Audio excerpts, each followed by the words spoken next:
മടക്കം രാഹുലിന്റെ കാറിൽ. ഇത് തരൂർ ഉറപ്പിച്ചിറങ്ങിയതിന്റെ ബലം കൂടിയാണ്.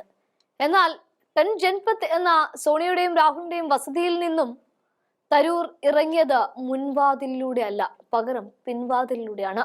മാധ്യമങ്ങൾ മുഴുവൻ പടകൂട്ടി നിന്നിട്ടും കാര്യമൊന്നും ഉണ്ടായില്ല. പക്ഷെ പിന്നീടാണ് തരൂർ തന്റെ തീരുമാനം അറിയിച്ചത്. തന്റെ പിന്നാലെ വടിയെടുത്ത് കൂടേണ്ട അഥവാ ആക്രമണം തുടർന്നാൽ ശക്തമായ നിലപാടെടുക്കുമെന്നാണ് ഹൈക്കമാൻഡിന് തരൂർ നൽകുന്ന മുന്നറിയിപ്പ്. ഇതോടെ രാഹുൽ രണ്ട് തീരുമാനങ്ങൾ ഈ വിഷയവുമായി ബന്ധപ്പെട്ട് കൈക്കൊള്ളുകയുണ്ടായി. ഒന്ന്, തരൂരിനെ നിരീക്ഷിക്കുക. രണ്ട്, ഹൈക്കമാൻഡ് അഥവാ VD സതീശനെ പോലുള്ളവരുടെ വാ അടപ്പിക്കുക. നിർണായകമായ നിമിഷങ്ങളിലൂടെ രാജ്യം കടന്നു പോകുമ്പോൾ കിട്ടിയ കച്ചിത്തുരുമ്പിൽ കയറി കോൺഗ്രസ് മുന്നേറാൻ ശ്രമിക്കുമ്പോഴാണ് പത്തിക്കിട്ടടിച്ചുകൊണ്ട് വിശ്വപൗരനായ, ബുദ്ധിജീവിയായ, ധാരാളം അവാർഡുകൾ വാങ്ങിക്കൂട്ടിയ കോൺഗ്രസിന്റെ തെരഞ്ഞെടുക്കപ്പെട്ട MP കൂടിയായ തരൂർ പത്തിക്കടിക്കുന്നത്. ഇതോടെ കാര്യങ്ങൾ പിന്നെയും മാറി മറിഞ്ഞു. എന്നാൽ കുറെ അധികം കാലമായിട്ട് തരൂർ രാഹുലിനെ കാണണമെന്ന് പറഞ്ഞിട്ടും നടന്നിട്ടുണ്ടായിരുന്നില്ല. പലപ്പോഴും രാഹുൽ അതിന് തയ്യാറായതുമില്ല. ഒടുക്കം ഇതാ ഒരു വിവാദ ലേഖനത്തിന് പിന്നാലെ തരൂരിനെ ക്ഷണിക്കേണ്ടി വരികയാണ് രാഹുലിന്. തൊട്ടു പിന്നാലെ രാഹുലിന്റെ കാറിൽ മടങ്ങുകയും ചെയ്തു. എന്നാൽ ഇവിടെ എടുത്തു പറയാനുള്ള കാര്യം, ഒന്നും കാണാതെ തരൂർ ഇത്തരത്തിലൊരു ലേഖനം എഴുതില്ല. അതുകൊണ്ടാണ് ഈ വിഷയം ഇത്രയും കണ്ട് കോൺഗ്രസിന് ഡാമേജ് ഉണ്ടാക്കിയത്. തൊട്ടടുത്ത വർഷം കേരളത്തിൽ തെരഞ്ഞെടുപ്പ് നടക്കാനിരിക്കുമ്പോൾ അന്തർധാരയിൽ കോൺഗ്രസ് തരംഗം എന്ന് പറയുന്നിടത്തൊക്കെ വെച്ചുകൊണ്ടാണ് തരൂറിന്റെ വെടിപൊട്ടിക്കൽ.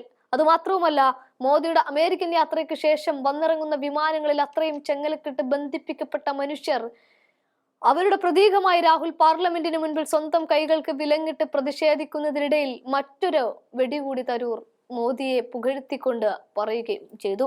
ഇതൊക്കെ നിർണായകമായി ഈ സമയത്ത് കോൺഗ്രസിന് കിട്ടാവുന്ന ഏറ്റവും വലിയ പണികളാണ്. ഒരുപക്ഷെ അതുകൊണ്ട് കൂടിയാണ് രാഹുൽ തരൂരിന് മുഖവും ചെവിയും കൊടുത്തത്.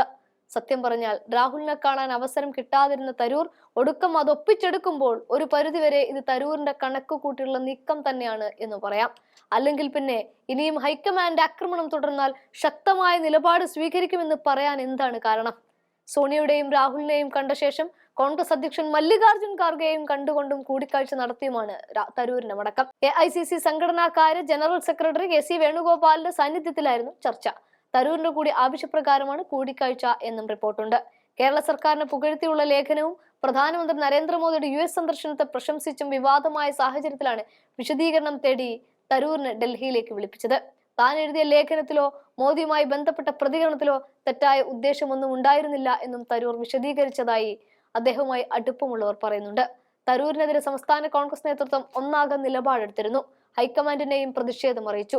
തുടർന്നാണ് ദേശീയ നേതൃത്വത്തിന്റെ ഇടപെടൽ. തരൂരിന്റെ പ്രശംസയ്ക്കും CPM-ഉം LDF-ഉം സർക്കാരും വലിയ പ്രചരണമാണ് ഇപ്പോൾ നൽകുന്നത്.